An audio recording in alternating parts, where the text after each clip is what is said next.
नमोकार मंत्र है न्यारा, जिसने लाखों को तारा। उस महामंत्र का जाप करो, भवजल से मिले किनारा। नमो अरिहंताणम, नमो सिद्धाणम, नमो आयर्याणम, नमो उवजायाणम, नमो लोये सव्वसाहुणम्। ऐसो पंच नमोकारो सर्व पाप प्रणाशनो, मंगलाणं च सव्येसि पडवमहवै मंगलम। नमो नमो नमो नमो नमो नमो। जय जिनेन्द्र मित्रों, एक बार फिर से आपका स्वागत है मेरी चैनल जैन कथा सिंह पाठशाला तक में। मित्रों, आपने कल का एपिसोड सुना था जिसमें हमने नमोकार मंत्र के महत्व के बारे में बताया था। कितना छोटा सा है ये नमोकार मंत्र, सिर्फ 5 पद से बना हुआ है, 35 अक्षर और 58 मात्राएं। पर जब हम उसके गुण की बात बोले, उनका हमारे जीवन के प्रभाव के बारे में बात बताए, तो हमें लगता है कि 84,000 84 लाख जिस मंत्र से जाप बने हुए हैं, जो मंत्र ने अनेक लोगों के जीवन को बदल दिया है, ऐसे नमोकार मंत्र की महिमा क्या हम गा सकते हैं? सच बताओ, नमोकार मंत्र की महिमा यदि हम पूरे आकाश को कागज बना दें, हम सागर को शाही बना दें और लिखने बैठे तो भी हम लिख नहीं पाएंगे। ऐसी है ये नमोकार मंत्र की महिमा। नमोकार मंत्र की महिमा के बारे में हम बात करते हैं तो बहुत सारे लोगों के मन में प्रश्न आते हैं कि क्या आप हमें कोई स्टोरी बता सकते हो नमोकार मंत्र के बारे में? जी हाँ, चलिए आज हम सुनते हैं राम और सुग्रीव की कथा। जी हाँ दोस्तों, राम और सुग्रीव की कथा जो नमोकार मंत्र के साथ जुड़ी हुई है। बहुत साल पहले की बात है। जैसे आप और हम सभी जानते हैं कि नमोकार मंत्र हमें जपते रहना चाहिए, सुबह शाम रात, कभी भी कभी अच्छे कार्य करने से पहले भी नमोकार मंत्र का जाप करना चाहिए, घर से बाहर निकलते वक्त भी नमोकार मंत्र का जाप करना चाहिए। ठीक उसी प्रकार कहा जाता है कि जो मरणासन व्यक्ति रहता है, उसे यदि नमोकार मंत्र सुनाया जाए तो उसका जीवन बदल जाता है, उसकी पर्याय बदल जाती है। नहीं विश्वास होता है? चलिए मैं आपको एक स्टोरी बताती हूँ। बहुत साल पहले की बात थी। एक पद्मरुचिकर सेठ थे जो कहीं जा रहे थे। उन्होंने रास्ते में देखा कि एक बलद था जो मरण पर जैसा पड़ा हुआ था। अब जैसे ही सेठ ने उसको देखा, उसके मन में दया आ गई और सेठ तुरंत ही अपनी गाड़ी से नीचे उतरे और उन्होंने वो मरते हुए बैल को, बलद बोले बैल को नमोकार मंत्र सुनाया। और नमोकार मंत्र के प्रभाव से वो बैल का जीव जो था वो मर गया और मर के उसी नगर के जो राजा थे ना, वहाँ पे उसका जन्म हुआ और उसका नाम था वृषभध्वज।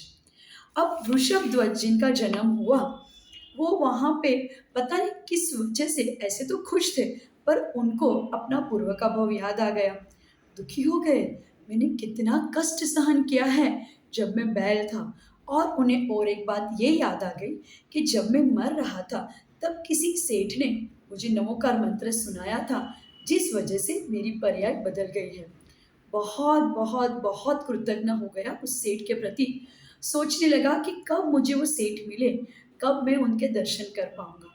एक बार वो रास्ते में कहीं जा रहे थे तो उनको वहाँ पे देख के याद आ गया कि शायद वही जगह है जहाँ पे मुझे सेठ के द्वारा नमोकार मंत्र सुनाया गया था।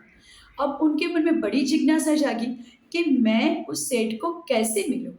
तो उन्होंने क्या किया, उसी जगह के ऊपर एक बड़ा सा जिन मंदिर बनवा दिया। जिन मंदिर में बहुत सारे फोटोज लगवा दिए और वहाँ पे एक फोटो वैसा लगाया कि कोई सेठ कोई बैल को नमोकार मंत्र सुना रहा है। और वहाँ पे उन्होंने पहरेदार खड़े कर दिए, बोले कि देखो भाई, कोई इस चित्र को ध्यान से देखे या आपको कुछ प्रश्न पूछे तो आप तुरंत हमें बता देना।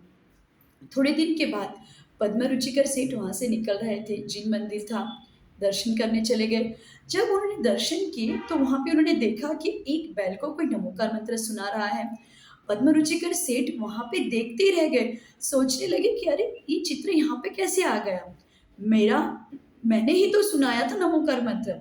जब सेठ उसको ध्यान से देखने लगे तो क्या होता है पता है मित्रों, जो पहरेदार था ना वो जाके ही वृषभध्वज को इन्फॉर्म कर देता है कि ऐसे ही कोई सेठ है जो इस चित्र को देख रहे हैं। वृषभध्वज दौड़े दौड़े वहां पे आते हैं। आते ही वो जो सेठ थे उनके चरण छूते हैं, उनसे आशीर्वाद लेते हैं, क्योंकि वो कहते हैं कि मैं आपकी ज़िंदगी का सबसे बड़ा शिष्य हूँ, मेरे ज़िंदगी में आप सबसे बड़े गुरु हो, क्योंकि जिन्होंने मुझे मेरे पूरे भाव को बदल दिया है। और फिर उनकी स्तुति करते हैं, उनकी वंदना करते हैं और लाखों बार उनका उपकार मानते हैं। सेठ बड़े आश्चर्यचकित हो जाते हैं, पर जब उन्हें वृषभध्वज के द्वारा बैल की पूरी कहानी मालूम पड़ती है तो सेठ भी बहुत प्रसन्नचित हो जाते हैं। फिर वृषभध्वज सेठ को बोलता है कि आप और हाँ हम मिलके ही अभी जैन धर्म की साधना करेंगे, जैन धर्म का मर्म समझेंगे और सच्चे श्रावक का पालन करेंगे। तो पद्मरुचिकर सेठ और वृषभध्वज दोनों ने मिलके बड़े सारे मंदिर की रचना की, बहुत सारे पूजा विधान सब करवाए, बहुत सारे स्तूप बनाए और अपने जीवन को श्रेष्ठ जैन श्रावक की तरह बिताने लगे। कुछ दिन बाद जब दोनों की मृत्यु हो गई तो दोनों ऐसान स्वर्ग में देव हो गए। और कुछ भव के बाद ये जो पद्मरुचिकर का जीव था ना वो बन गए राम, और जो सुग्रीव का जीव था वो कौन था आपको पता है? और कोई नहीं, ये वृषभध्वज जो बैल में से राजकुमार बने वही था। सुग्रीव ने आप सभी को पता है कि राम की कितनी सहाय की थी सीता जी को रावण के पास से वापस लाने के लिए। और फिर तो दोनों ने मिलके रावण को हराया था और सीता जी को वापस लेके आए थे। और उसके बाद राम ने, सुग्रीव ने, सबने मिलके इतनी सारी इतनी कठोर तपस्या की थी कि उनके तुंगी पे से मोक्ष की यात्रा शुरू हो गई थी। मतलब वो मोक्षगामी जीव बन गए थे। सो देखो मित्रों, एक छोटी सी नमोकार मंत्र, आप सोचते होंगे क्या फर्क पड़ता है नमोकार मंत्र बोले या नहीं बोले? नहीं, नमोकार मंत्र को जपो सुबह शाम, रात और दिन बोलो नमोकार मंत्र की जय हो। नमोकार मंत्र को जपते रहो। कल मैंने आपको जैसे बताया था ना कि आप एक अक्षर भी बोल सकते हो, ओम जो नमोकार मंत्र का सबसे छोटा स्वरूप है, एक एक पद की भी आप आराधना कर सकते हो।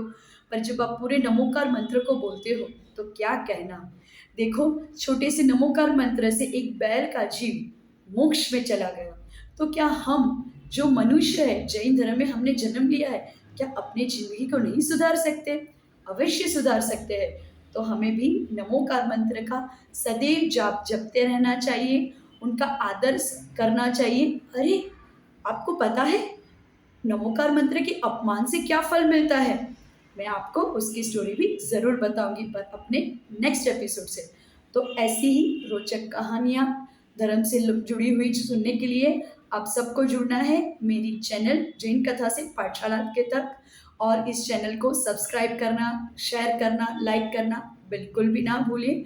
और आप मुझसे क्या सुनना चाहते हो, वो जानना चाहते हो तो प्लीज़ प्लीज़ प्लीज़ मुझे कमेंट बॉक्स में ज़रूर से लिख के दीजिएगा। आज के लिए इस एपिसोड में इतना ही, मिलते हैं फिर नए एपिसोड के साथ। जय जिनेंद्र।